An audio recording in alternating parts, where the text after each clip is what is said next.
Selamat datang di podcast Mata Persib, podcast yang akan membahas Persib secara lebih menukik. Review match pekan ke-7 BRI Liga 1 antara Madura United melawan Persib Bandung dengan skor 2-2. Ya, Persib hanya mampu membawa pulang 1 poin dari Stadion Bangkalan, stadion yang menjadi saksi sejarah kemarin Persib meraih gelar juara ya BRI Liga 1 tahun 2023 di Championship Series beberapa bulan ke belakang ya. Namun Persib datang ke Bangkalan saat ini dengan situasi yang berbeda, bukan hanya untuk Persib tetapi untuk Madura juga ya, dengan komposisi pemain yang berbeda, apalagi Madura juga dengan pelatih yang berbeda dan dengan suasana yang berbeda juga ya.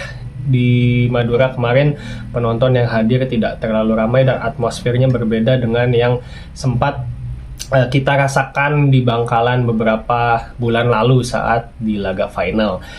Oke, dengan hasil 1 poin ini di press conference, Bojan Hodak mengatakan bahwa tim Persib mengalami kelelahan.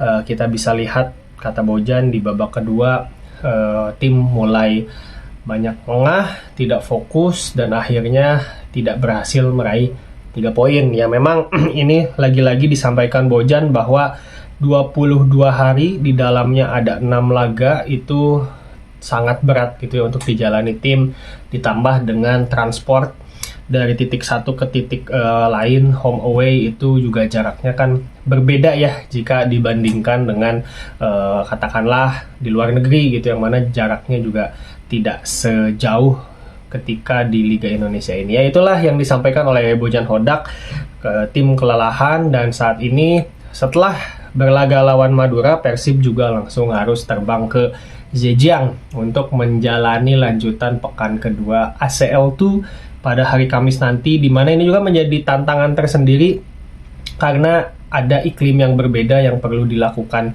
adaptasi lagi untuk Persib, seperti itu. Nah, itu yang keterangan Bojan selepas match ya, yang akan kita bahas juga lebih lanjut di review match pada episode kali ini. Tapi sebelum kita bahas lebih lanjut, jangan lupa untuk follow sosial media kita di @matapersib, Instagram, TikTok, Spotify-nya juga sama, dan jangan lupa juga untuk subscribe YouTube ini, channel ini di Mata Persib Podcast. Jangan lupa juga untuk like dan komen serta share kalau memang konten ini menarik dan bermanfaat untuk teman-teman kalian semuanya. Nah, kita bahas dulu dari lini ke lini ya. Persib melakukan rotasi kembali seperti saat kemarin sebelum melawan Port ya, di mana Persib juga melakukan rotasi di situ, dan ini juga sudah disampaikan oleh Bojan Hodak bahwa sebelum melakukan laga di ACL, Persib akan melakukan rotasi. Dan seperti biasa, kalau dari formasi tidak ada yang berubah. Persib tampil dengan pakem utamanya, yaitu dengan pakem 4-2-3-1. Tapi dari kiper ini dirotasi, Teja kembali masuk menggantikan Kevin Mendoza, dan untuk duo center back di satu sisi akhirnya duet Gustavo dan Nick dirotasi juga. Nicknya yang diistirahatkan digantikan oleh Victor Isho Nevo berduet dengan Gustavo Franca. Lalu di kanan masih Kakang Rudianto, dan sebagai slot regulasi U22 juga di kiri juga masih Edo Febriansa. Jadi yang dirotasi adalah Nicknya. Ini kan dari match pertama kita sampaikan di podcast episode lalu kalau nggak salah, bahwa Nick dan Gustavo ini duet yang nggak pernah tersentuh rotasi dan selalu main full 90 menit gitu. Jadi uyuhan lah gitunya. Lalu untuk di double pivot di tengah ada Matteo Kocijan dan Adam Alis, mengingat Mark Klok juga suspended karena kemarin kartu merah waktu lawan Persija. Di depannya ada Tyrone Del Pino, di sayap kanan ada Beckham Putra Nugraha kembali diturunkan, dan Ciro Alves di kiri, serta Dimas Derajat di central forward.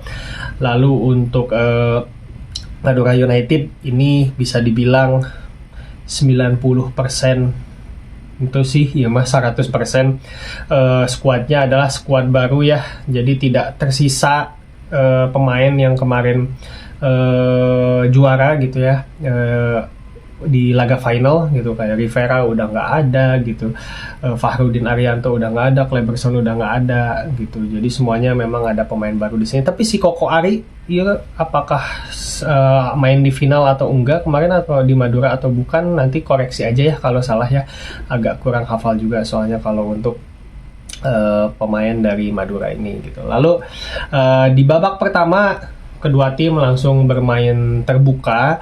Madura United juga langsung berinisiatif melakukan serangan dari sisi sayap kanan mereka yang ditempati oleh Arsa ya. Ini Arsa juga ternyata pemain muda yang eksplosif juga, langsung melakukan pergerakan dari sayap kanan menyerang Persib, cut inside ke tengah, dan Persib cukup dikagetkan juga dengan serangan cepat Madura dari sisi sayap terutama ya progresinya, sehingga Persib langsung kebobolan lewat gol Lulinya, placing yang sangat-sangat manis di menit awal, menit ke-7 itu Lulinya mendapatkan umpan matang dari Arsa yang bergerak dari sayap kanan, agak cut inside ke half space dan mengoper bola ke area half space juga di kiri, yang dimana di situ Lulinya juga cut untuk langsung melakukan placing.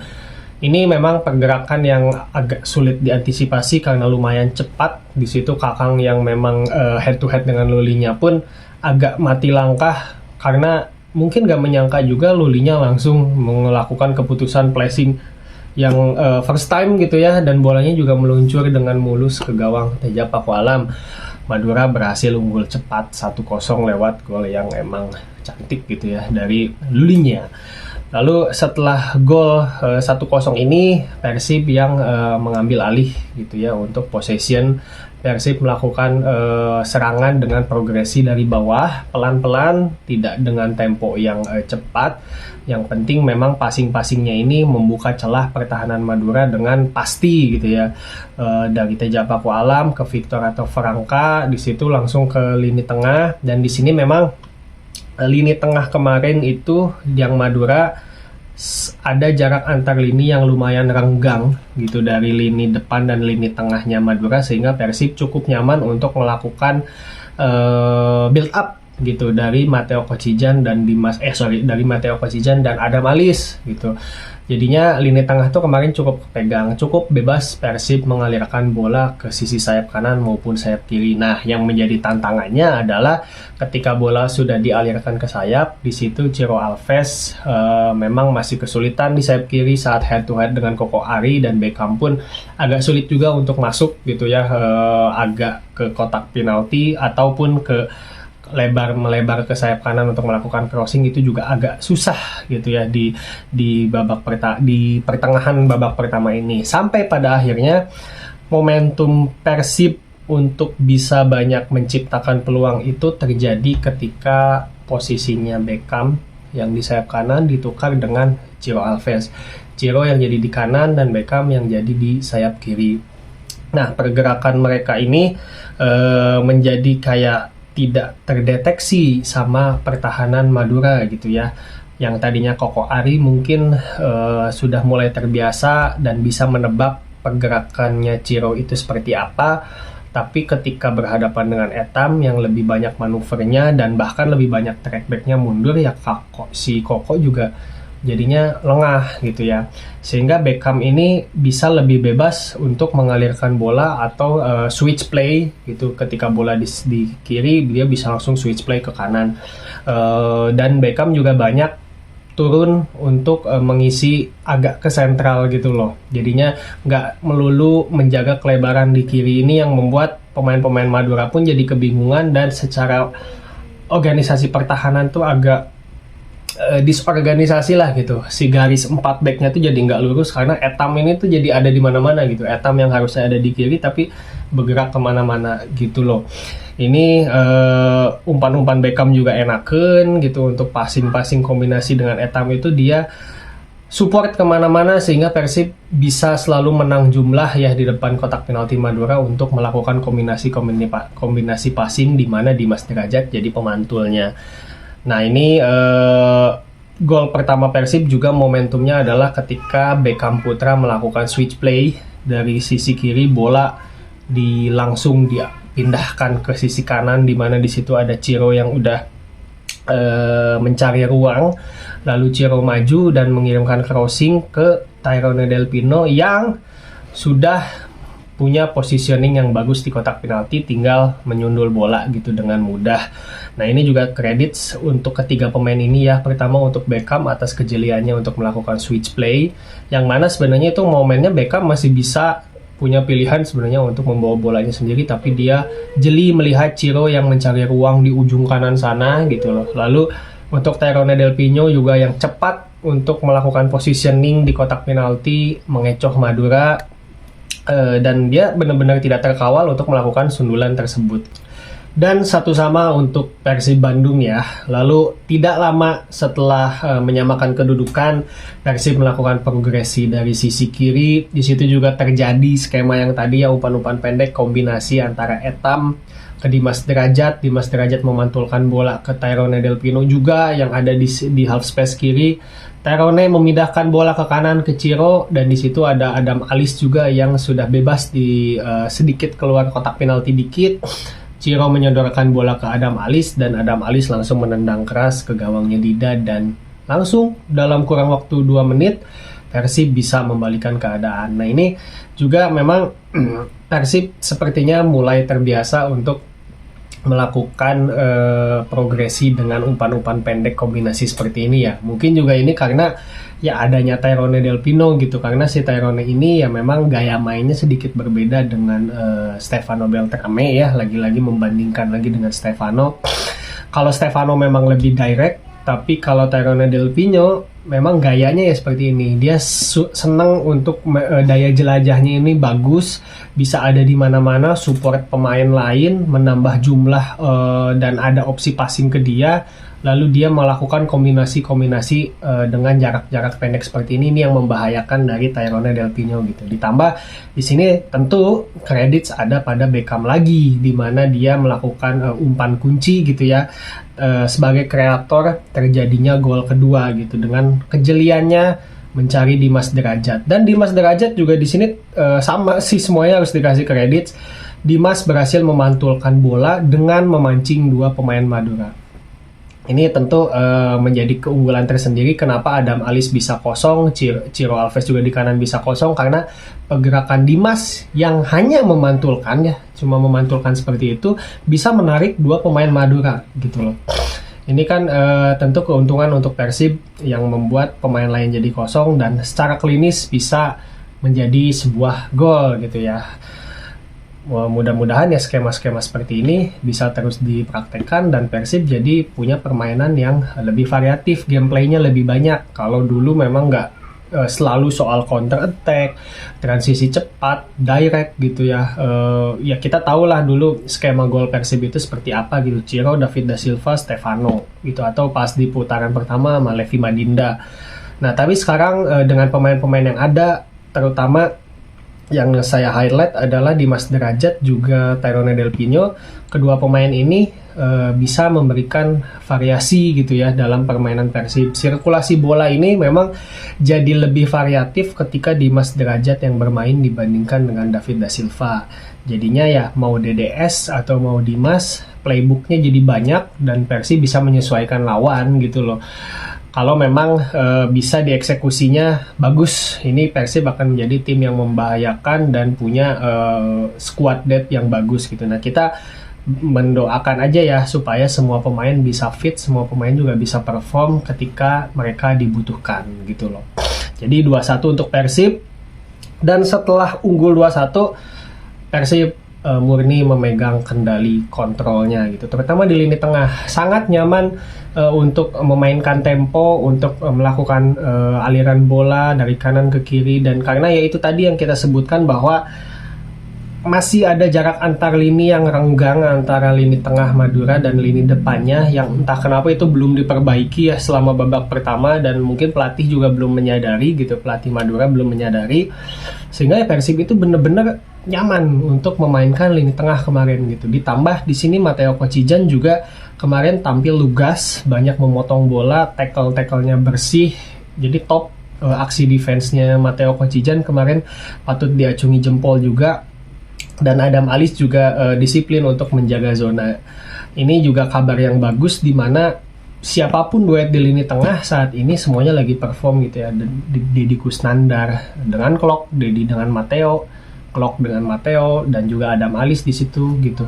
Semuanya perform dengan standar yang cukup gitu untuk menjaga zona di lini tengah ini dengan aman. Ya mungkin memang PR-nya ya tinggal eksekusi di lini depan aja yang masih banyak belum klinis. Setelah unggul 2-1 ini peluang juga makin banyak sebenarnya ya. Ada peluang Dimas Derajat yang offside gitu, yang menerima bola sodoran dari Ciro. Pokoknya Persib seperti punya angin untuk menambah jumlah keunggulan ya gitu ya, untuk memperlebar keunggulan tersebut jadi 3-1 itu banyak gitu. Dan ini juga ada statistik di mana shoot on goal Persib di babak pertama ini 5 gitu, berjumlah 5. Dari total shoot Persib sebanyak 6 shoot, Persib 5 diantaranya adalah shoot on goal, membuktikan bahwa Persib memang dominan di babak pertama, ditambah dengan possession yang 62% berbandingkan dengan 38 yang Madura punya. Ini yaitu tadi Persib benar-benar memegang kontrol di babak pertama gitu loh. Lalu lanjut ke babak kedua. Di sini Madura tidak butuh waktu lama untuk langsung juga mengambil alih kontrol yang tadi Persib pegang selama babak pertama. Mungkin ada tim talk dari pelatih Madura, caretaker Rahmat Basuki, untuk banyak melakukan umpan-umpan direct, dan ini langsung ditunjukkan oleh Madura United yang menaikkan temponya dan bermain lebih terbuka dan bermain lebih pressing lagi gitu ya kepada Persib Bandung, dan umpan-umpan direct mereka ke sayap pun somehow kemarin jadi banyak yang berhasil dan merepotkan pertahanan Persib gitu ya, merepotkan Kakang, merepotkan juga Edo terutama nih di sisi kiri. Kalau Kakang di kanan meskipun head to head dengan Lulinya, tapi tampil solid gitu ya Kakang nih. Kakang banyak mendelay mendelay pergerakannya. Jadi ketika dia lagi head to head sama Lulinya tuh dia tidak gampang terpancing untuk melakukan take ons, tapi membaca permainan dulu gitu ya, berpikir lebih banyak sebelum melakukan aksi gitu ya. Karena dia tahu Lulinya lawannya ini licin dan punya kecepatan, jadi ketika Kakang salah langkah dia tahu itu akan menghukum dia gitu. Itu udah terjadi di gol pertama ketika agak kebingungan ya, di situ Lulinya bisa melakukan magis dengan placing yang sangat cantik, dan Kakang sangat memperbaiki permainannya di setelah gol itu. Kakang sangat solid dan bisa mematikan Lulinya lah ya, bisa dibilang, kalaupun tidak benar-benar nyakuan, tetapi memang Lulinya ini mati gitu loh sama Kakang, karena Kakang itu tadi pinter untuk membaca pergerakan Lulinya dengan sangat tenang. Makanya kenapa akhirnya Lulinya dipindah gitu. Jadi Madura melakukan hal yang sama dengan Persib, Lulinya dipindah ke sayap kanan yang tadinya ada di kiri gitu, di switch juga. Dan karena permainan Madura di babak kedua ini mulai terbuka, mulai banyak melakukan pressing dan lebih bertenaga, Persib pun ya mulai kewalahan. Kontrol yang tadi dipegang di babak ke-1, di babak kedua ini mulai kesusahan gitu untuk mencari possession. Sesekali bisa menyerang tetapi tidak semembahayakan seperti di babak pertama, hingga pada akhirnya Madura bisa mencetak gol lagi lewat Lulinya, lewat umpan terobosan yang membelah shape pertahanan Persib, sehingga si Lulinya bisa masuk ke kotak penalti dan melakukan sontekan yang sebenarnya tidak terlalu keras tapi terarah di pojok kanan gawangnya Teja Paku Alam. Lewat umpan terobosan ini memang kemarin banyak kesalahan yang terjadi. Pertama adalah umpannya tidak bisa terpotong gitu ya oleh pemain Persib, karena pemain Persib juga kemarin tampak disorganisasi ya lewat pemain Madura yang lagi nyerang gitu ya. Ditambah ketika bola nyampe di Lulinya, sebenarnya itu tendangan masih bisa diblok oleh Victor Ibonevo, tapi Victor telat beberapa detik lah ya, 1-2 detik untuk memutuskan ngeblok tendangan Lulinya. Jadinya bola terkesan cuma di pelong cuma dilihat gitu, Victor bengong seperti itu. Dan setelah skor menjadi 2-2, kendali ada di Madura United dan Persib banyak melakukan kesalahan di lini pertahanan. Apa aja? Salah satunya yang paling kentara adalah Victor Ibonevo ya, dimana dia ini sering membantu build up gitu ya untuk melakukan passing progresi ke lini tengah. Ini dibuktikan dengan jumlah passing Victor di pertandingan ini menjadi jumlah passing yang paling banyak gitu ya di antara semua pemain, yaitu dengan total 56 passing. Karena Victor ini selalu menjadi inisiator untuk melakukan progresi ke lini tengah gitu. Progresi awal Persib itu sering dimulai dari Victor Igbonevo. Tetapi ketika sudah melakukan build up, Victor ini selalu telat mundur. Jadinya ketika Madura berhasil melakukan counter press gitu ya untuk mendapatkan bola lagi, untuk mendapatkan possession lagi dari Persib, itu lini belakang Persib bolong satu gitu loh. Dimana di situ juga kadang Edo juga udah maju duluan, jadinya di belakang itu cuma tinggal menyisakan Gustavo sama Kakang gitu ya. Ini kan membahayakan, ditambah sayap-sayap Madura dan fullback Madura juga di babak kedua lebih agresif tentunya, jadi banyak peluang-peluang Madura melakukan serangan balik lewat merebut possession Persib yang tadi sebenarnya seharusnya Persib yang sedang melakukan possession karena tadi lagi build up. Nah itu banyak banget momen-momen Igbonevo ketika habis melakukan passing, entah itu salah atau apa, tek, bengong, lupa mundur gitu. Sama ada satu juga momen yang ini lucu gitu ya. Rian Kurnia yang ada di sayap kanan melakukan back pass ke belakang gitu ya karena dia di pressing sama pemain Madura. Tapi bolanya dari Rian ini nggak ada yang menyambut, alias back Persib ini tuh kayak cuma melihat bolanya, kayak mereka bengong, lengah 1-2 detik kemudian baru sadar lagi bangun dan ngebuang bolanya. Ini momen yang kemarin bikin bingung juga gitu ya. Sehingga ya praktis setelah 2-2 dari pertengahan babak kedua sampai ke beres, Persib tidak banyak mencatatkan peluang emas gitu ya. Dan ini memang mencerminkan yang Bojan katakan tadi, bahwa pemain-pemain Persib kelelahan sehingga kontrol yang tadi dipegang di babak pertama malah jadi berpindah ke Madura. Oke, bicara soal statistik ini memang benar gitu. Kalau tadi di babak pertama Madura United ini sangat tidak jelas gitu ya, mau main seperti apa, pendekatannya itu seperti apa, mereka main direct enggak, main pendek juga, jarak antar lininya terlalu jauh. Tapi di babak kedua Madura berhasil menambah 7 shots gitu ya. Yang sebelumnya di babak pertama Madura hanya mencatatkan 3 shots, tapi di babak kedua langsung melonjak tinggi jadi 10 shot. Sementara kalau Persib di babak pertama tadi disebutkan Persib berhasil mencatatkan 6 shot dengan shot on targetnya 5, yang mana itu kan sangat membahayakan gitu ya. Berarti memang ada peluang dan Persib mengancam. Tapi di babak kedua Persib hanya mencatatkan 2 shot saja, yang mana itu tidak ada yang on target.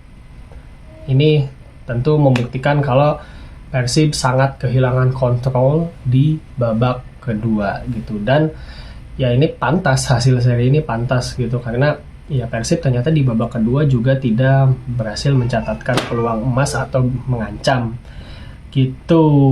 Sehingga apakah faktor kelelahan ini berpengaruh? Jelas berpengaruh. Itu tadi udah disebutkan di awal podcast ya, bahwa ya bukan hanya intensitas game lawan Persija, lawan PSIS semuanya selalu tinggi gitu ya. Tekanan juga tinggi, tekanan di luar lapangan juga sedang tinggi. Kita tahu lagi ada dinamika yang terjadi 1 minggu ke belakang ini, ditambah transport tadi ya untuk mobilisasi dari kota A ke kota B, itu juga sangat membuat frustrasi pastinya pemain, jenuh juga. Walaupun ya kita ada anggapan kalau ya profesional aja gitu, namanya juga tim juara lolos ACL ya profesional lah gitu. Ya memang di satu sisi benar, tetapi ya memang tim juga sudah berjuang dengan keras, dengan profesional. Makanya kenapa Persib sampai saat ini masih unbeaten. Ini juga hasil yang patut disyukuri. Dengan kelelahan yang seperti ini, Persib masih bisa unbeaten dan bahkan punya peluang untuk hampir gitu ya membawa 3 poin. Jadi secara permainan nggak jelek-jelek amat, tapi di pertandingan itu Persib jadinya lebih ke tidak sustain aja untuk mempertahankan keunggulan gitu ya. Ya memang ini evaluasi yang Nanti di Oktober mulai agak lowong lagi jadwal lah ya, hanya 4 game dan itu pun jaraknya ada international break, jadinya tim bisa nafas lagi. Mudah-mudahan match fitnessnya juga udah bisa di level yang terbaiknya lagi, dan mudah-mudahan tidak ada dinamika-dinamika lagi juga di luar lapangan yang sedikit banyak berpengaruh juga untuk tim. Jadinya ya kita lihat Oktober Persib bisa tampil di peak performance-nya gitu. Ini September menutup bulan dengan masih tanpa kekalahan di Liga, tapi di ACL kan udah kalah. Bukan hasil yang buruk ya di September, 2 kemenangan dan 2 hasil seri yang saat ini membuat Persib menempati posisi klasemen keempat itu setelah menjalani 7 laga. Kemarin sebenarnya sayang karena Persebaya hanya meraih hasil seri, harusnya kita bisa mendekat ke Persebaya, tapi ya jaraknya masih sama, dan saat ini Borneo pun belum main gitu loh. Jadinya masih terpaut 4 poin dari posisi pertama dan terpaut 1 poin dari Borneo dan Bali United. Dengan 14 poin, Persib sendiri poinnya ada 13. Itu masih ada di papan atas, dan sepertinya klasemen ini akan mulai terlihat jarak-jaraknya di bulan Oktober-November nanti, yaitu dia DDS sudah fit, kemarin dikasih menit bermain kurang lebih 5 menitan gitu ya. Mudah-mudahan nanti udah lebih prima lagi. Kemarin kelihatan masih kagok banget gitu ya, masih berhati-hati ya. Kita lihat nanti lawan Zhejiang, dan setelah itu ada libur international break yang lumayan lama, 2 mingguan. Mudah-mudahan DDS juga udah bisa tampil prima lagi seperti sebelumnya. Oke, gitu aja untuk review match pada pertandingan kali ini. Mohon maaf kalau ada salah kata. Jangan lupa juga untuk subscribe channel Mata Persib dan follow sosial media kita di @matapersib, dan jangan lupa juga untuk komen ya, diskusi mengenai pertandingan ini di kolom komen sebebas-bebasnya, juga untuk teman-teman yang punya pandangan menarik untuk pertandingan ini. Oke, itu aja. Assalamualaikum warahmatullahi wabarakatuh. Hidup Persib.